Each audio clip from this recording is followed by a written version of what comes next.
Welcome to this second of a series of videos. This one explains one simple and fairly quick way to do a task analysis. A task analysis is a critical step necessary on the way to developing a structured on-job training program or any training event for that matter. There are many methods for conducting a task analysis, but this video addresses only one. The method goes by several names. The one we will use is called nominal group. The method uses 3 to 5 subject matter experts plus a supervisor in a highly structured brainstorming workshop environment to glean the information.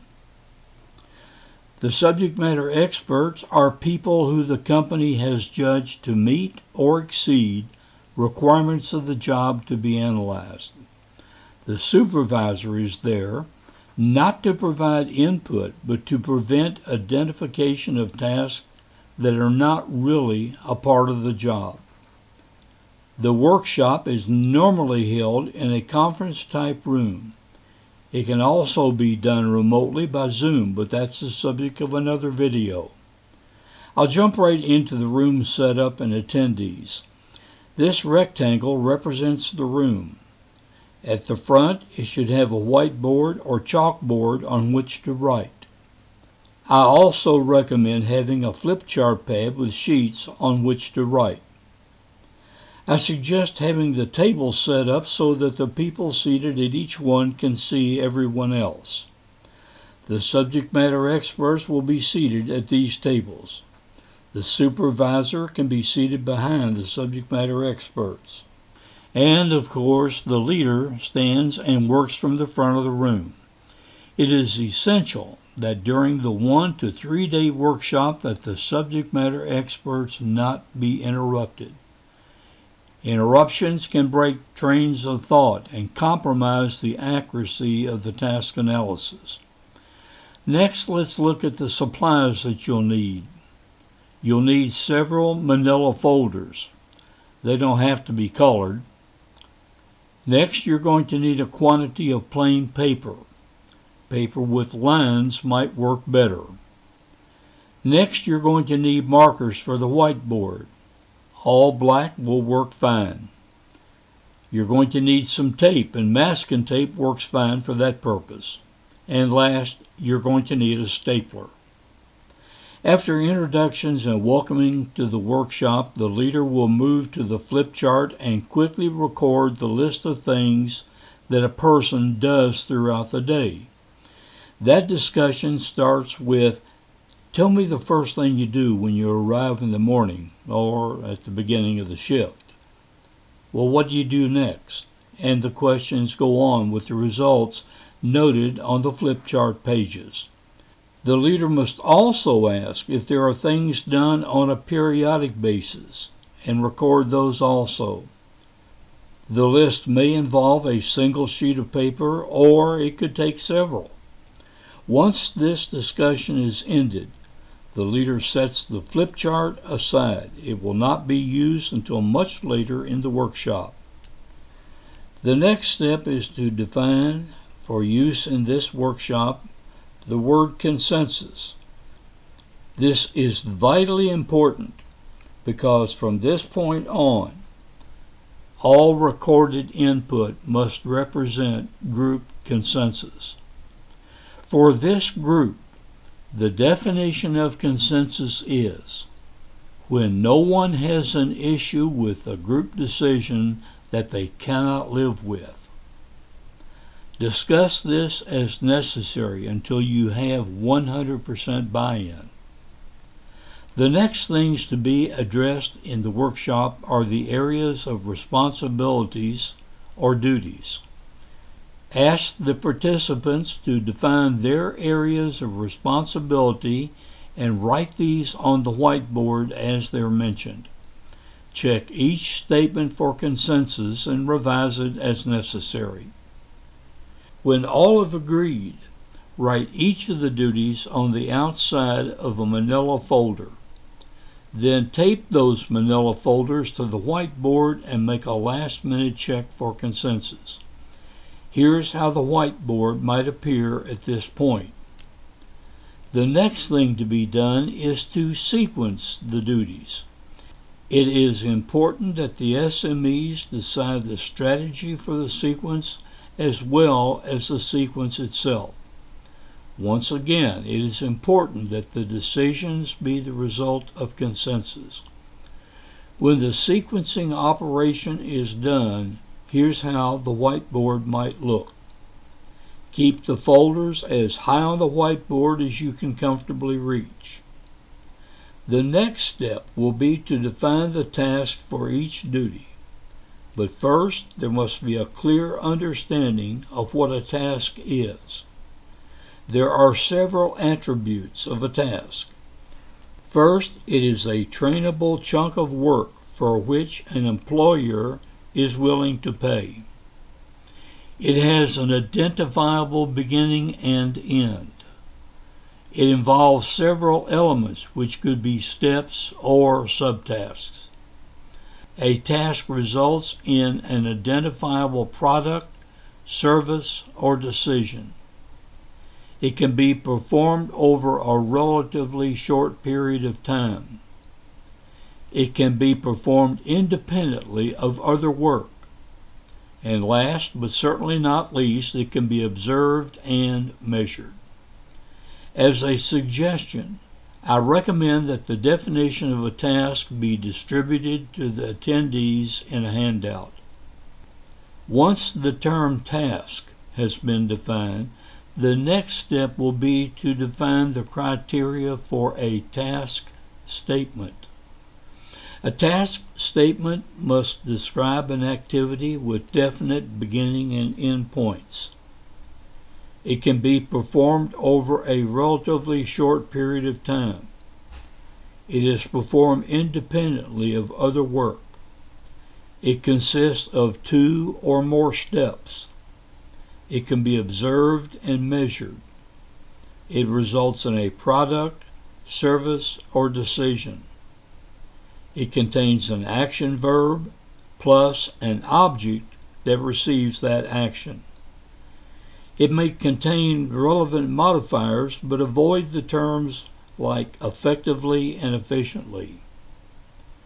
Each task statement must be explicit, precise, and stand alone. Task statements must avoid reference to knowledge, skills, abilities, and attitudes.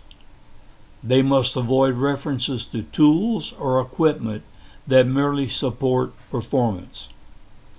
All of these items must be taken into consideration when coming up with task statements.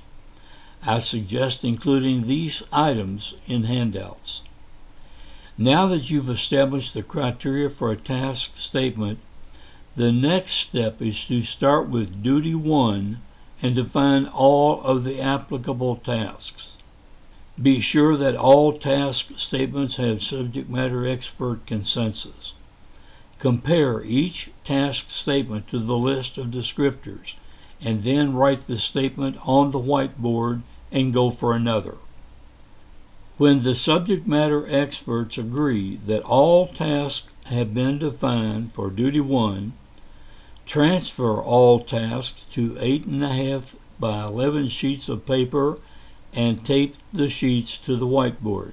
Here's how that whiteboard might look. The next step will be to sequence the task, number them, and put them in order under the duty. Here again, the subject matter experts should agree on the logic of the sequence and the order itself. Here's how the whiteboard might look. Continue the process until all tasks have been defined and sequenced for all duties. At this point, all duties and tasks have been defined, and it's time to identify the standards of performance for each task. But first, it is important to establish the format for the statements. And here's the rule. Standard statements are words that complete the sentence, I will know that this task has been satisfactorily completed when I can observe that. Be sure that everyone is aware that there is no set number of performance standard statements for a task. Some may have only one, while another might have several. The next step is to go through all of the tasks and define the standards of performance. Write these down on the sheets with the task statements. When the standards of performance for all tasks have been identified and documented, the next step will be to identify and document for each task ratings for difficulty, frequency, probability of error without training, and consequence of error.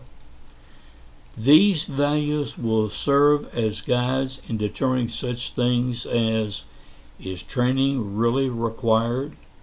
Are job aids recommended? Is refresh training to be recommended? All of this information should go on the same sheet as the task. If more sheets are necessary, be sure to staple all of them together. Here are 5 choices for difficulty: extremely difficult, very difficult, moderately difficult, somewhat easy, and very easy.